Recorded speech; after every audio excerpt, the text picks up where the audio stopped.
and we're going to go ahead and start with our agenda. So thank you everybody for joining us here today. This is a meeting of the Martinez Refining Company Oversight Committee. For those of you who have been with us since 2022, this Oversight Committee is overseeing two different items. One is all of the evaluations that are occurring as a result of the 2022 November spent catalyst release. And then also the Oversight Committee is now overseeing new evaluations that are being done as a result of the February 1st, 2025 fire at the Martinez Refining Company. I am Nicole Heath. I am the Director of Hazardous Materials Programs for Contra Costa County, and I'm officially calling this meeting to order. I would like to start by having an introduction of the Oversight Committee members to the public, as we have had some new members join in since the last time that we all met last year in 2024. I am going to be calling on people in the order that I see them, so I would like to call on Heidi Taylor next for her introduction. Hi, everyone. I'm Heidi Taylor. I am a founding member of Healthy Martinez and have been a resident of Martinez for 2.5 years. And I'm very happy to be on this committee. Great. Thank you, Heidi. And Heidi is here with us as one of our community members. Next, I'll go to Tony Semenza. Hi, Tony Semenza, Contra Costa Care, 42-year resident of Martinez. On the Oversight Committee for the catalyst release, and now for the February 1st fire. Glad to be here. Thank you, Tony. Next, we also have another community member, Juan Benales. Juan, if you could introduce yourself, please. Yes, hello everyone. Juan Benales, a community member living in the city of Pittsburgh, also on the city of Pittsburgh City Council. Thank you, Juan. Next, we're going to go to our Martinez Refining Company representatives. I'd like to call on Ken Axe. Hi, I'm Ken Axe. I'm the Process Safety Manager at MRC and also the Interim HSSE Manager. Thank you, Ken. And then after Ken, we have Christopher Keener. Hi, good afternoon. Chris Keener. I'm an instrumentation technician out here, taking care of the control systems, and also a member of the IBW 302. Happy to be here. Thank you. Great. Thank you, Chris. And again, for those of you who might be new to joining us, just as a reminder, this Oversight Committee is comprised of members of Contra Costa Health, with myself, Nicole Heath, as the chair. I do have staff who are assisting in this review process. We have Miguel Zepeda and Glenda Kierstead who are helping. But when it comes to voting on matters with the Oversight Committee, Contra Costa Health does just have one vote. We do have a total of 7 community members, 3 of which have been able to join us today. And from the Martinez Refining Company, we do have 3 members who are a part of this committee, Ken Axe and Chris Keener. And then we have another member from USW Local 5, Donna Hirth, who is not online yet, but if she joins, I will promote her up into our panel. And then we also have a representative from the city of Martinez. This Oversight Committee is the committee who will be reviewing all of the evaluations and commenting before we bring them to public comment. Now that we're done with introductions, I would like to go into a little bit of old business. And so I want to talk a little bit about the MRC dedicated webpage. For those of you who have been following along with us since 2022 and the spent catalyst release, you're probably aware that Contra Costa Health has made a dedicated webpage to keep track of all of the activities that we are doing related to this Oversight Committee. And the website that we have that I will also put in the chat is cchealth.org/hazmat/MRC. Now that we have 2 incidents that we are tracking, though, I did want to do a very quick share so that people will be able to understand where we're keeping all of the information.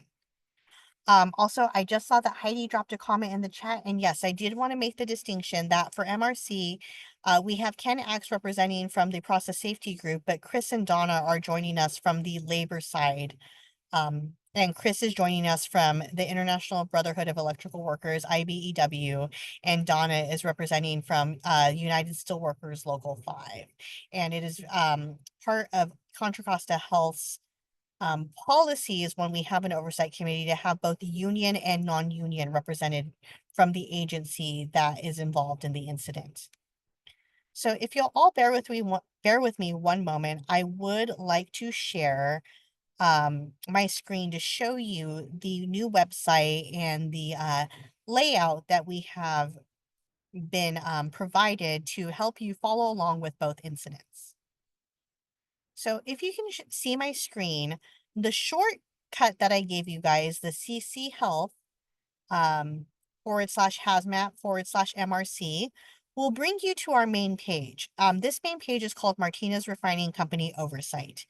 On here, you will find timeline of events, any correspondence that we've given with MRC, results of any audits or inspections that we've done, and we've been tracking everything that Contra Costa Health has been involved in since 2022. We also, if you see here on the left-hand side, have dedicated web pages to each specific incident. So we have a web page for the Martinez Refining Company 2022 incident, which involved the 24 tons of spent catalyst that were released into Contra Costa County. And then we have a 2025 fire page. A new page that we also have is our MRC Oversight Committee page. This page is brand new and is your avenue as members of the public to go ahead and find all of our agendas, meeting minutes, meeting recordings, and presentations and reports that we have associated with the Oversight Committee work. This is really important for people to know where to access because it is a new change. Prior to the 2025 fire, everything was just on our main MRC page. But now you will see that you can go back in history and see every single oversight committee meeting that has occurred, watch the recordings, and see all of the presentations. For today's meeting, we have the agenda posted, we have the draft report posted for the public, and we will be putting the presentation and the recording on there after this meeting. And I would like to ask, those members of our oversight committee to also ensure that they are getting the word out to, the community as to this new page. We do have a place on our website for people to sign up to get more information. If they sign up, they will be notified ahead of time with the agenda links and all of the information of what will be coming up on the meetings. I did notice that two more of our oversight committee members have joined. So before we go to our next item of business, I'd like to have them just quickly introduce themselves when they join in. So I'm going to give them just a second for them to promote to panelist.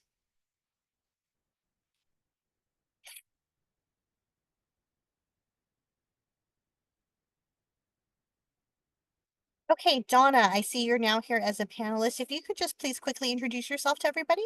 My name is Donna Harth. I am a USW rep, and I've been assigned by USW to participate.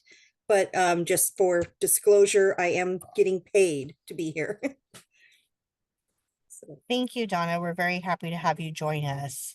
thank you. And then I see we have another community member, Kent Hull. I am trying to get him promoted to panelist. Okay, Kent, if you're able to, please introduce yourself to everybody.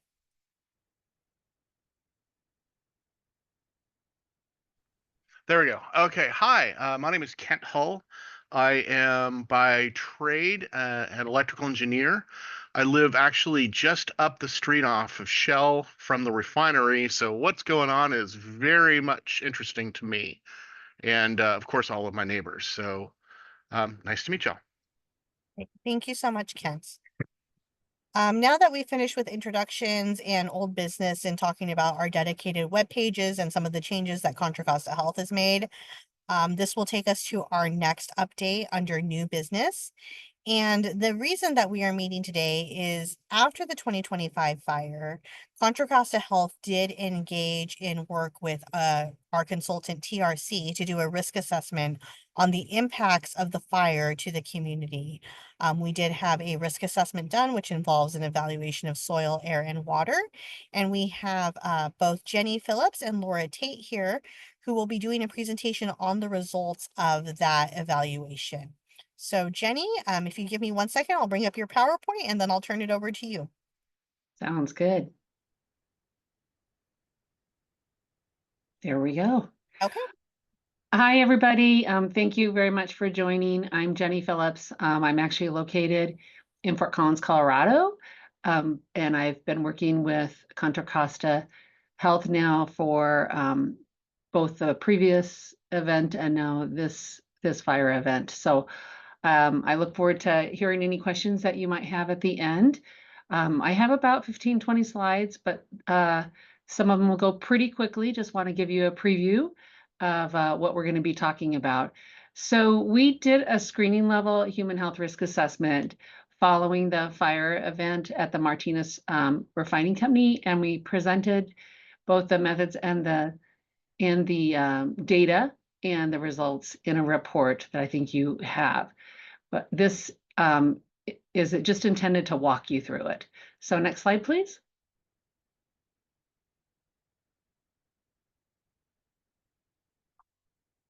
I think, as you all know, there was a refinery fire on February the 1st. That fire was caused by a hydrocarbon leak of 1,160 barrels that was occurred during turnaround maintenance, and diethylamine and sulfur dioxide were also released along with the hydrocarbons, and the fire, it burned for 4 days. So the Contra Costa County initiated, the Martinez Refining, MRC, initiated a community warning system level 2 at 1:49 p.m. on February the 1st, which triggered a health advisory for Martinez. And then Contra Costa Health later expanded the health advisory to residents in both nearby Martinez and parts of Pacheco and Clyde, and later increased that CWS alert to a level 3 at 4:48 p.m., which included a shelter-in-place order to residents in Martinez north of the refinery when the smoke got closer to the ground. And the shelter-in-place was lifted later that night, about 9:12 p.m., but the health advisory remained in effect until the fire was completely out on February the 4th. The county conducted some analytical testing of nearby soil to assess the potential for human health effects in the residential and the commercial areas. That would be from the fire burning and that deposition of ash particulates.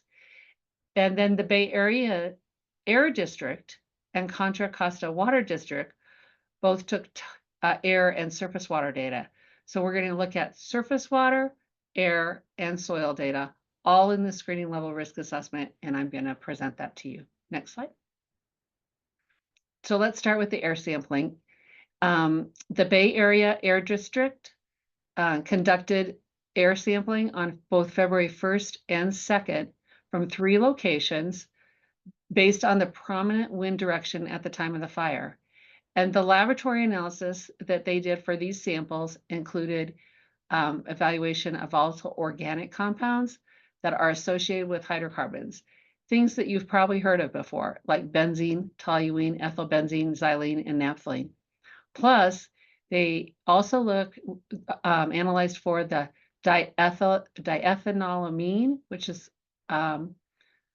abbreviated as DEA, and for 17 metals.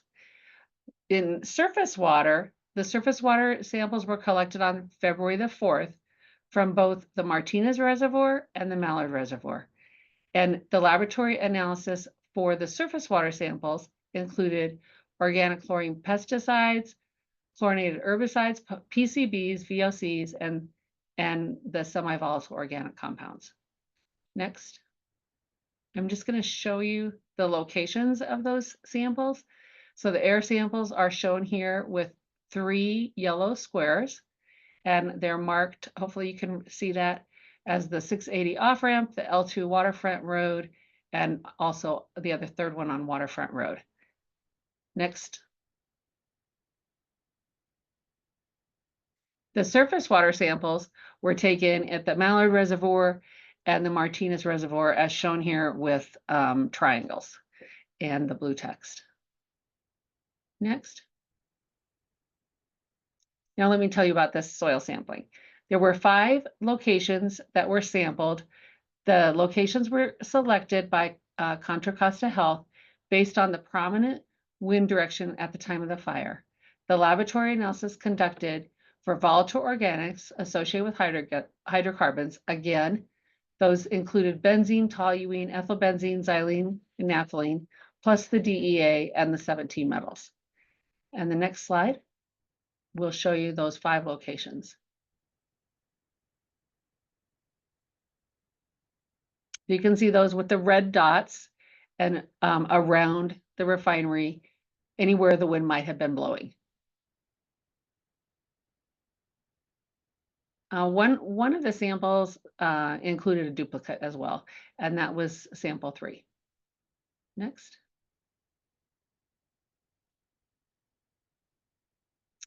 So we collected the data, TRC did, and then the soil data, and then we took all of the data, put it together, and completed a screening level human health risk assessment. So the objective of the risk assessment is to provide the community with an understanding of the potential for risk from exposure to chemicals deposited from the fire, which could be present in the surface water and in surface soil. And the final report identifies whether there's a long-term health impact that could be present and provides guidance on next steps if necessary. And we will share with you the conclusions. Next. So the results of the air sampling, they were compared to short-term screening levels for sensitive individuals, including residents. What does that mean? The Office of Environmental Health Hazard Assessment, or they go by OHIA, has a set of reference exposure levels, or RELs, and they're short-term because the fire was a short-term event, right? The fire wasn't ongoing for a long period of time, so that those air samples were compared to essentially acute levels that are specific for short-term events. And there were no exceedances in the air samples of short-term screening levels for any of the analytes that were detected in ambient air other than for naphthalene. So naphthalene did have exceedances. There were detections of some analytes in the air samples, and those detections, along with that exceedance of naphthalene, is what prompted further sampling of soil and surface water. So now let's go to the surface water data. The good news on the surface water data, there were no analytes detected in surface water at either the Mallard or Martinez reservoirs. Therefore, the surface water data were not compared to health-based screening levels, and no further evaluation was warranted for surface water. Next slide.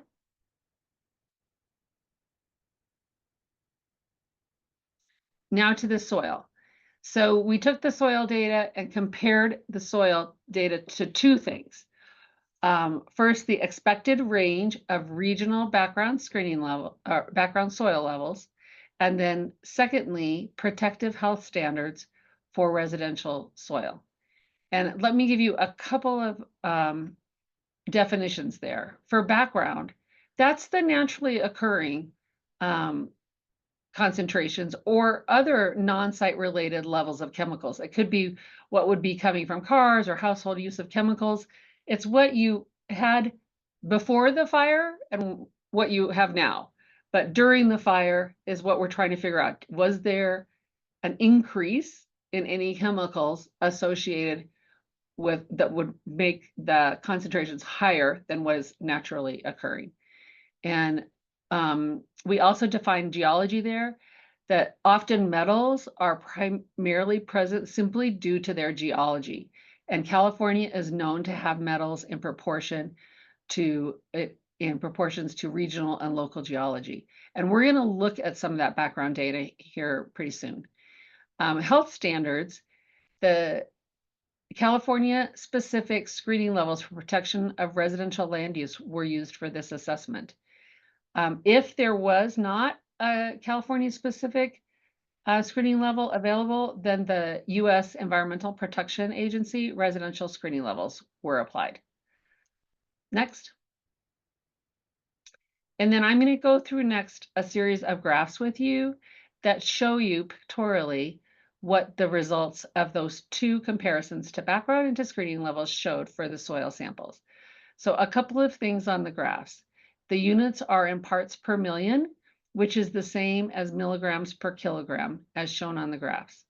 The colors used include green shading, which is that range of expected background, a yellow line, which is that residential soil health standard, and then blue dots, which is the sample concentration. So if you go to the next one, we'll take a little time on the first slide, making sure we all understand it. So along the bottom are where you'll see the sample IDs, and those are each blue dots. Along the y-axis or along the side is where it says soil data in milligram per kilogram. Those are the concentrations.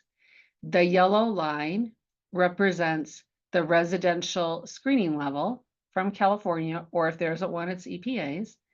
And then the green, that whole green line, is the expected range of background that is present in this area. So as you can see in this first figure for antimony, a metal, the detected concentrations all fall within that range of expected background and all are below the yellow line. They're all below the residential screening value. And we have like 17 of these to do.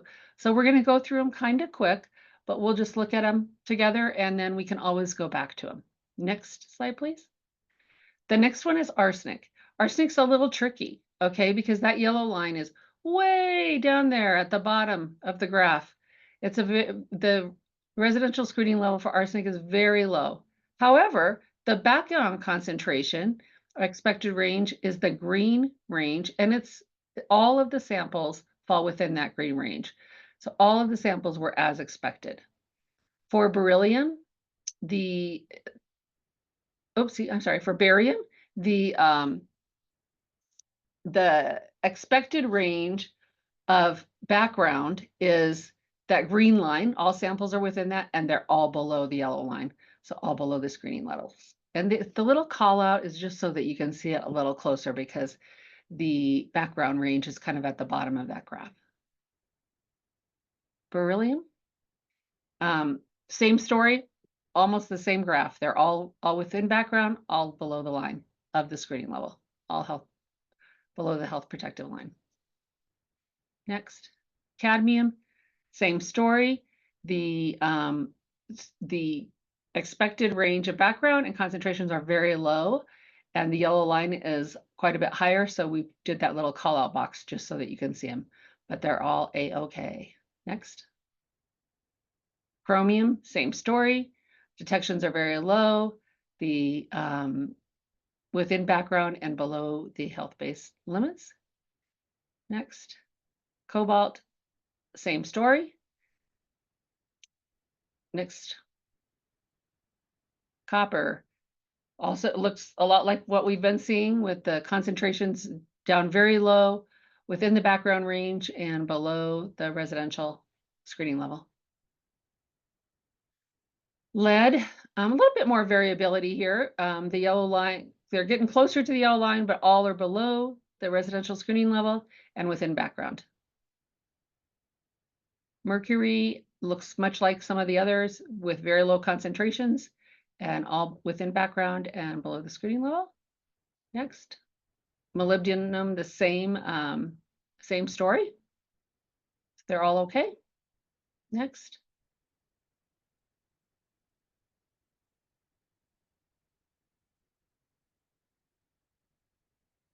Nickel. That's interesting. It looks like maybe the nickel slide is maybe the figure. Oopsie. I'm sorry, I just lost my screen. Just 1 second. I think I hadn't touched my. No, I'm computer. seeing the same thing as you, Jenny. I'm seeing nickel, but I'm seeing it labeled as molybdenum. But from reading the full report, I do believe that nickel was both within the expected background is. range and under the residential health screening level. Is that correct? It is. Yeah, sorry about that. We didn't No catch. worries. I think that is the nickel. We just maybe didn't put we switched the figure number. Next. Yeah, we'll ensure we have a corrected version posted online, but I'll go to the next analyte, or next metal, sorry. Yeah, and sorry about that. I lost my screen for a second. Selenium, oh, look at that. See what happened? Now here's the nickel. I think what happened, it just got screen. Let's go with this is the nickel, and it's the heading that's wrong. So this is the nickel, and it is within the background and below the screening level. I apologize for that. We'll get that straightened out. Next. Silver. For silver, there is one sample that was above the expected background, but still below, and it was a duplicate sample, and it was a duplicate of sample SS03, but SS03 was below the screening level and below the background, and then the silver was also below the screening level, the one that was above the background. And I think the last one, thallium, not quite last, is all okay, all very low concentrations below background and within the, or below the screen level and within background. Vanadium, same story. And lastly, zinc. There were 2 samples for zinc that were just a little bit above the background range, but they are way below the protective screening level. So they're just fine. And those are all the figures. So what we found in those soil sampling results is that none of the metals that were analyzed and detected exceeded the expected regional background range, except for silver and zinc. However, the concentrations of silver and zinc in surface soil are well below the residential screening levels and do not pose an unacceptable risk. And next. For arsenic, that exceeds the residential screening level. However, the arsenic concentration range, or background range from 7.08 to 9.94, which is consistent with the expected background levels. So they're all within background.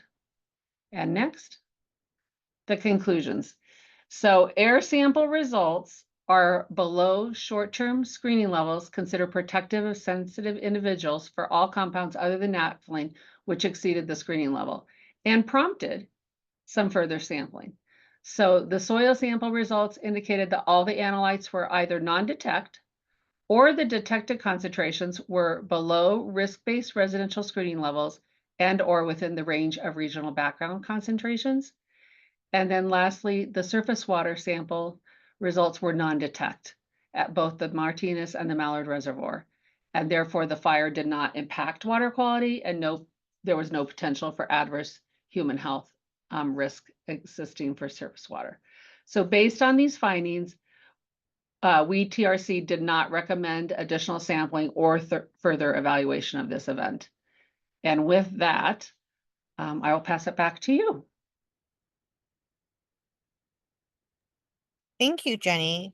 So Jenny, just for those members of the public who maybe have not been following since the 2022 incident, I just want to confirm with you what we saw with arsenic was very similar from what we saw when we did the soil sampling in 2022. Is that correct? That it was within the expected background range of what would be expected in California, especially in the Bay Area region, even though it did exceed the health background levels. So in both cases, TRC determined that there was no elevated risk associated with either of the Martinez Refining Company events. Is that correct?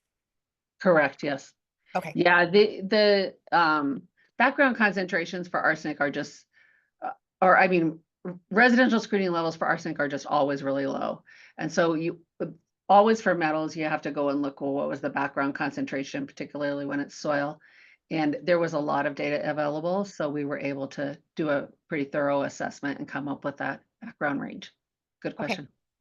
And then the other thing I wanted to highlight is that, after the fire occurred, Martinez Refining Company did send over some information to Contra Costa Health, and Contra Costa Health did put out an infographic of chemicals that we believed were involved in the release, either as components of the release or chemicals of concern as a result of the combustion of the release.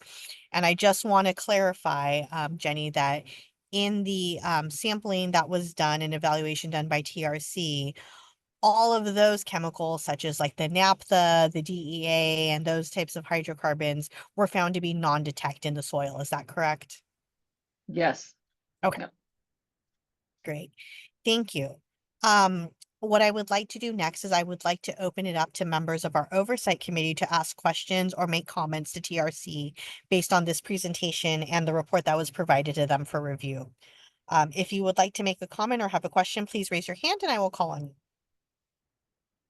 So I see Heidi's hand is raised. Sorry, Heidi, I'm gonna sneeze, but go ahead. Okay, thank you, Jenny, for that report. My first question, I have a few.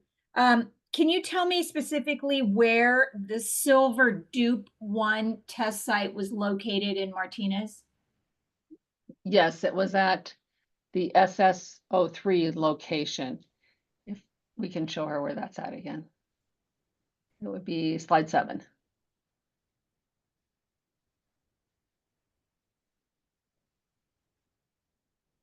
There. Right down, kind of, I don't know, you probably can't see my pointer, I don't think. MRC SS03, and then it says Dupe 1. On So it kind of the looks like right it's hand lower. off of Pacheco Boulevard, heading up towards, I see Arthur Road, but it's kind of like more in from there. This one right here, SS03, right?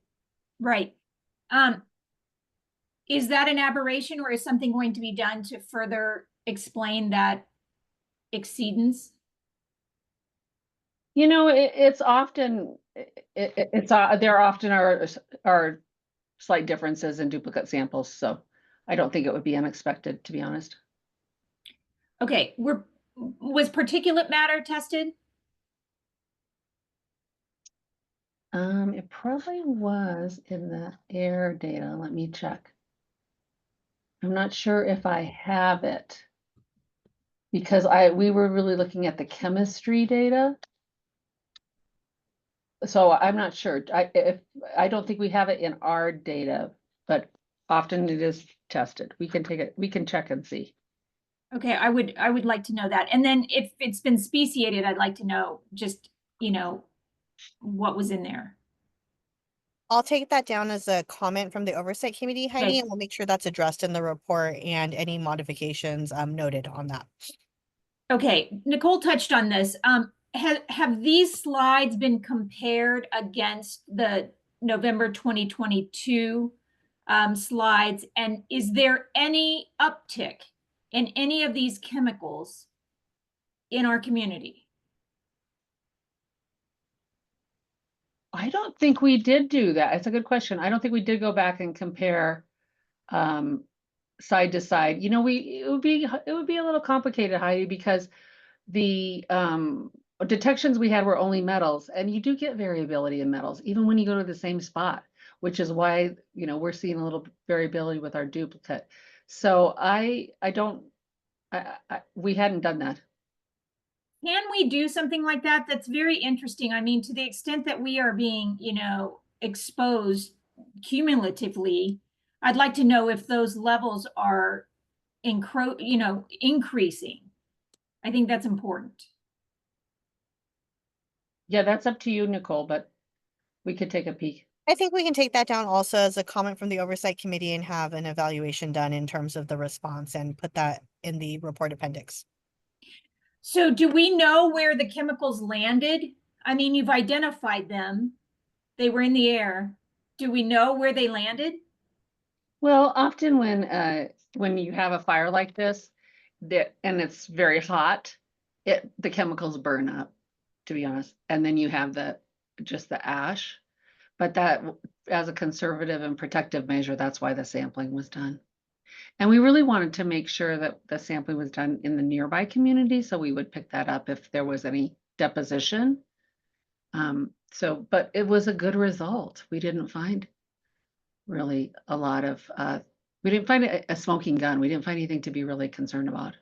And to add on to that, Heidi, based on the information that we had from the date of the incident when the hazardous materials incident response team went out, that we had the shelter in place for areas north of the refinery.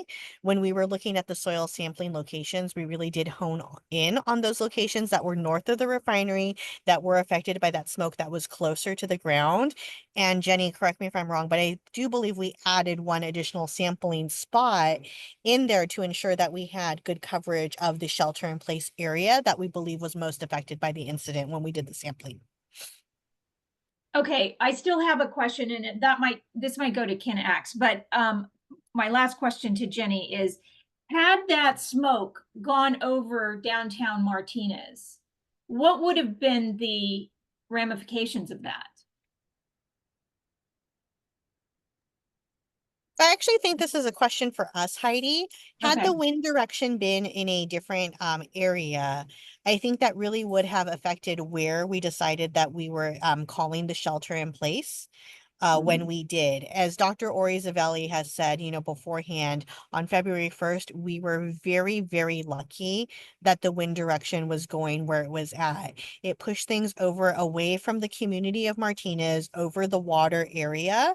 But had it been going into downtown Martinez, the hazardous materials incident response team would have been responding to that area to do monitoring. If it would have been appropriate, we would have called a shelter in place in that area and really, that is the whole cusp of what the incident response team does in the moment of an incident. We are evaluating wind direction, the effects of the incident, who's going to be impacted, and what that means, and the actions that community members need to take. But Nicole, here's my question is, we know what was in that smoke. And so if we hadn't been sheltering in place, or if kids didn't know, or people were outside and they were breathing that, my question is, what would the impact on their bodies have been? So I'm going to see, Well, we have Lisa Rodello online, who's from our health officer team, who can really speak to personal health impacts. So Lisa, I don't know if you have any comments you'd like to make right now, or if you'd like to respond as part of the report response on during the incident, if things had gone into downtown Martinez, what could people have expected at that point in time? I think I would treat it the same way that we did when there was a lot of smoke in the air. And for people that have respiratory issues, those are the people that we would be more aggressively encouraging masking or sheltering in place. And then it depends on the concentration and how much people are exposed. And yeah, I guess I'll leave it at that because there's too many, kind of a lot of variables that go into answering that question. Thank you, Lisa. But Heidi, we can have Contra Costa Health provide a full response as part of the report response. Yeah, I think that since we are learning by doing in this community, I think it would be very helpful if we look at this as though what would have happened if that smoke had gone over downtown Martinez or wherever, and what would that have looked like? Because we should practice those protocols, because that's the reality we live in. No, I hear you, Heidi, and I think that's why it's very important that Contra Costa Health has been working in concert with the sheriff's office to get education about the community warning system and shelter in place, and why we're partnering with Tony and CARE to get a lot of that education out there. And we will be continuing to do that throughout this year. Okay, and then I still have my question for Kim, but I want to pass because I've talked too much. Before we go back to Heidi, I see that Juan has his hand raised. So Juan, we'll go to you next. Okay, thank you. So the report does state that for naphthalene, the levels measured in the air samples were above the minimum risk levels. But in the rest of the report, there really is no evaluation or conclusion as to any impacts from that. I understand that there was no further soil data, showing naphthalene, but Is there any opportunity to discuss that further? Because I mean, it is a finding in terms of that there was naphthalene above minimum risk levels in the air sample data. Yeah, when it's a good question from the perspective of risk assessment, which is a process that is defined by the Environmental Protection Agency.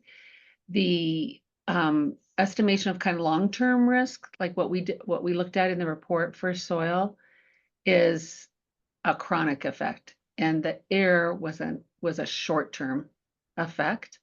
And so we just reported the data, compared it to those short-term screening levels, and then left it, because what happened then was, let's find out if there was any potential for longer term effects associated with deposition on soil. Does that make sense?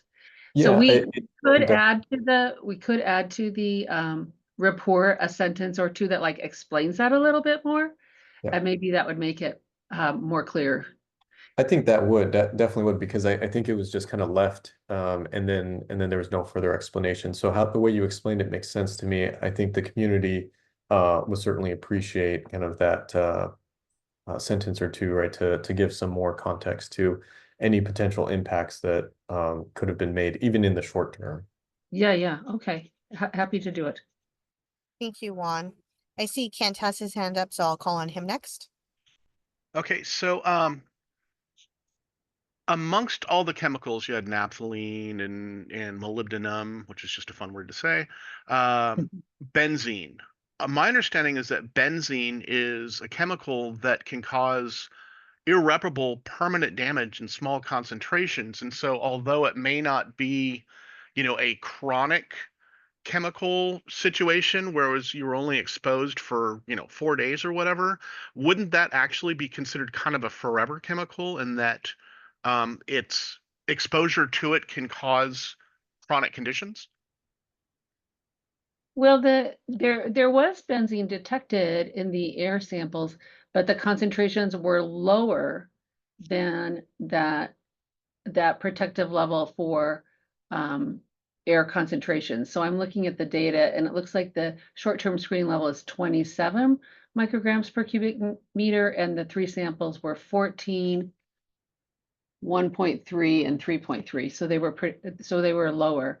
So in theory, they were not, they were not at the concentration to be of concern. And when I say in theory, it's because all of the short-term screening levels have a lot of conservative protectiveness in them too.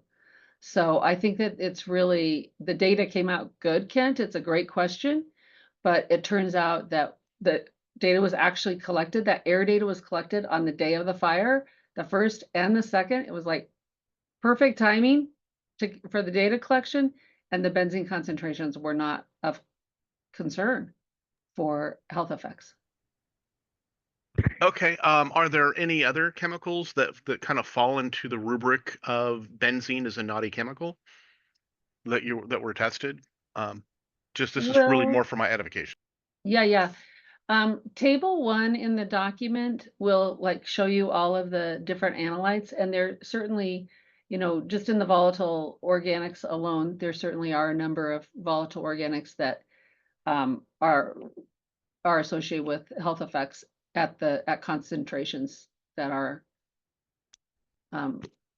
much higher. Yeah.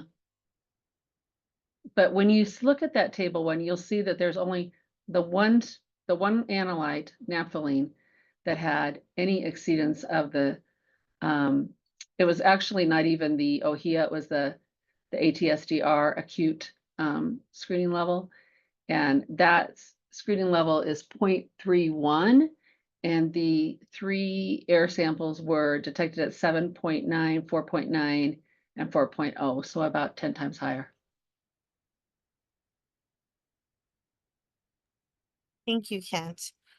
I don't see any other hands raised. Heidi, did you have an additional question before I move on to public comment? I do. I am concerned because when this was happening, I was checking the fence line data at MRC, and I noticed that the section, I'm not remembering the right path. It might be 1 or 2, but it was offline. It was down. And that's just one of the resources that we use in this community to see what's going on. And I've been told that power was cut, but like that's important. So I'm wondering if there's a backup generator or what exactly happened and what is the plan in the future. Ken, would you like to, do you have the ability to respond to that now? Yeah, I don't have a detailed answer, but yes, we did lose power. The fire did affect a substation and some external transformers. That did include one of the sections of the fence line monitoring. We are looking, as we build back, at redundancy in power supplies so that we don't, losing the power in one area, we don't have kind of concentrated outage. So we're looking at diversity of electrical supply. And again, Heidi, all of these comments will be documented and we will have full responses appended to the report. So this will give Martinez Refining Company an opportunity also to provide a response to that. That's more detailed. Okay, I just want to remind them that we've heard that before in terms of other outages. And so if we are learning by doing, I had hoped that you would have learned that. So. Okay, thank you. I'm going to do a last call from comments from the members of the Oversight Committee before I go to public comment.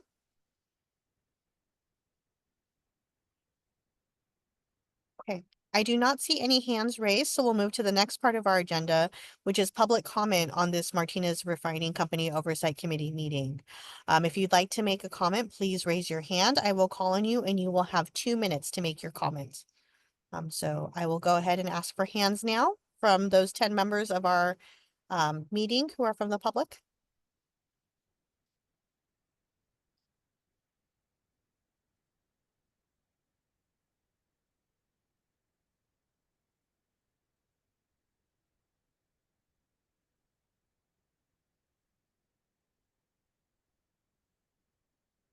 Okay, I am not seeing any hands raised, so I'm going to go to the next item on our agenda, which is the roundtable.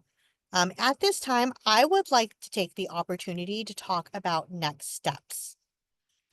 So as you all know, Contra Costa Health has been involved in multiple items related to the 2025 fire. And the soil evaluation is just one of the many evaluations that we are doing. So I'd like to take a little bit of time to talk about what's going to happen next with this TRC report. Now that I have received comment and questions from the Oversight Committee, we are going to compile those and send them over to TRC. TRC, in concert with Contra Costa Health, and if needed, Martinez Refining Company, will develop responses to all of the comments and questions from the Oversight Committee. This will give us our second draft report. Our second draft report then will be brought to the public. We will have a 45-day public comment period, which will also have a public meeting associated with it so that members of the public can also ask their questions and make comments on this report.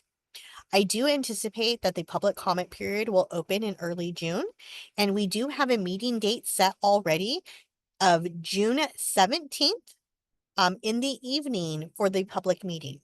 The public meeting will be both in person and via Zoom so that people will be able to see the TRC presentation and ask questions. It will follow a very similar format to what we did today, and all comments and questions received from the public will also have responses provided that will be appended to the report. After that, we will take our final report to the Board of Supervisors. In terms of getting the word out, again, I do encourage everybody to sign up for the Martinez Refining Company Oversight Committee updates. We also have a list of interested parties that we send this out to, as well as promoting this on our social medias. And I will also be leaning on the members of my Oversight Committee to also get the word out there, in addition to providing some outreach within the community. So everybody, please stay tuned and, mark down on your calendars that on June 17th, we will be having an evening meeting for the public to discuss all of the report contents. That evening meeting will be held at the Escobar main administrative building, where the Board of Supervisors meetings take place, and will be taking place from 5 to 7 p.m. I do also want to give a couple of updates on the incident investigation report. So As a result of this fire, Martinez Refining Company is required to do their own incident investigation and root cause analysis. Contra Costa Health has also hired an independent contractor to do an incident investigation and root cause analysis. So I'm happy to report out that the first draft of the third-party incident investigation root cause analysis has been sent out to the Oversight Committee. I have given the Oversight Committee, a timeline in which they will review the report. I am anticipating having another Oversight Committee meeting in early June.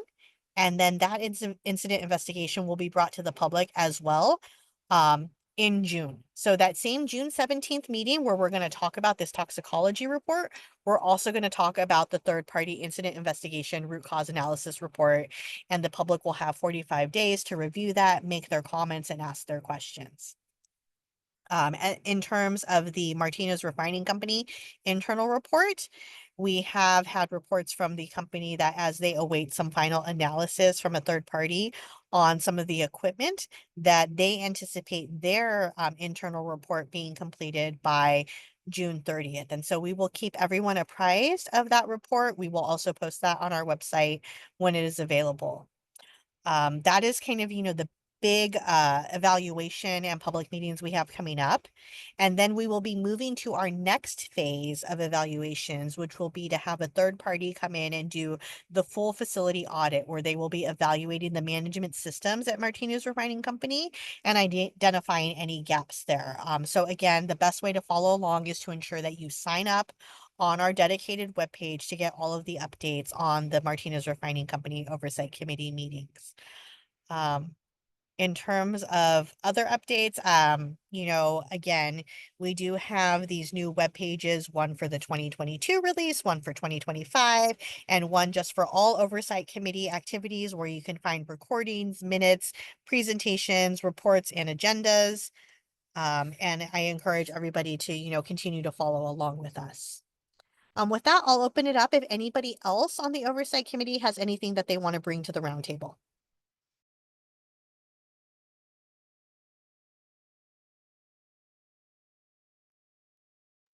Tony, go ahead.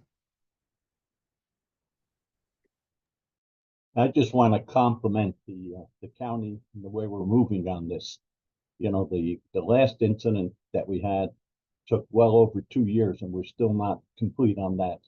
I hope that the work that you're doing now up front will make this report something that the community can look at and say, hey, this was done in the right time frame, so we can be assured that the county is doing everything they can to provide the information necessary to the public. So I want to just say thank you for doing that.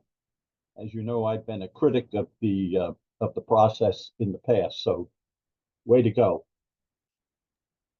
Thank you, Tony. I do really appreciate those comments. And I've said this before, but I do appreciate you, those members of Healthy Martinez, and everyone who has helped kind of guide us through this process and made comments. It's really helped us to be a lot more nimble when, unfortunately, these types of incidents occur. And I think we are better prepared to serve our community in terms of getting them the answers that they need to know in terms of toxicology reports, incident investigations. And I do want to thank my team here at Contra Costa Health Hazmat. They have been working religiously on all of this. As you know, our engineering group has an engineer who is, on site monitoring all of the activities until startup. And so we do take these events very seriously. We are working as quickly as possible to get information out to the public, and we will continue to do so. So thank you, everybody.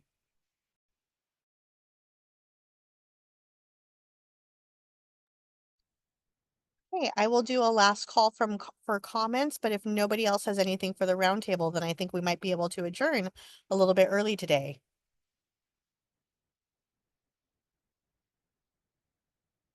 Okay, I'm seeing no hands up. So again, thank you everybody for joining us.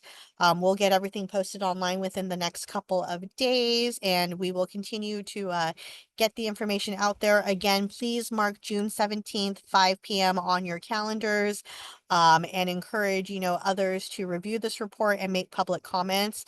Without these public comments, we would not be able to make some of the improvements that we have made. So I really thank all of the members of the community for being involved and engaged in this process.